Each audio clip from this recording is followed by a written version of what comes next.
L'objectif, c'est le maintien de l'autonomie des personnes âgées. Donc on va étudier 6 fonctions qui sont la mémoire, l'audition, la vision, la nutrition, la mobilité et la psychologie.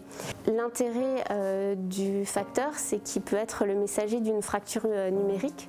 Il permet en fait de passer un message à des personnes qui ne sont pas forcément numériquement autonomes ou pour lesquelles nous, en termes de médecins, on n'a pas accès parce qu'ils sont à la campagne, ils sont éloignés. Ces facteurs-là, c'est les facteurs habituels qui connaissent les personnes âgées, qui les voient régulièrement, donc du coup qui auront peut-être une approche plus facile et une veille, comme le pharmacien quand il va aller délivrer les médicaments tous les mois ou le médecin traitant, le facteur il va toutes les semaines ou tous les jours voir la personne âgée et donc il pourra peut-être être alerté s'il y a jamais il y avait une anomalie qui apparaissait.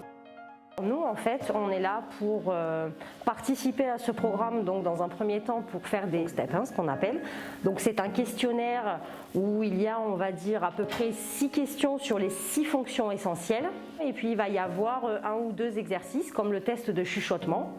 Il faut se placer derrière les personnes, donc leur chuchoter un mot pour voir si elles peuvent le répéter. Il y a aussi l'exercice du lever de chaise, voilà, où il suffit juste de faire 5 levées, donc s'asseoir et se relever 5 fois.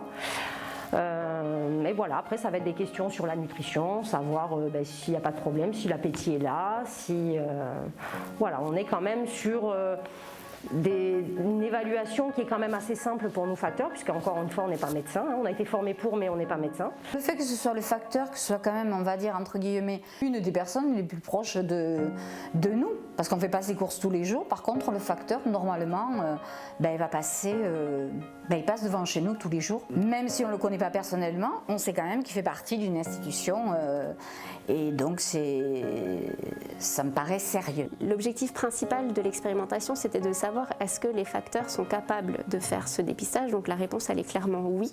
Et en plus derrière le dépistage, qu'est-ce qui se passe, c'est qu'en fait il y a l'évaluation qui est envoyée sur une base de données sécurisée pour lequel on a une infirmière de télésuivi qui va interpréter le résultat. L'enjeu derrière, c'est donc on fait un dépistage au départ et l'idée c'est que le senior s'approprie le dépistage pour s'auto-évaluer tous les 6 mois.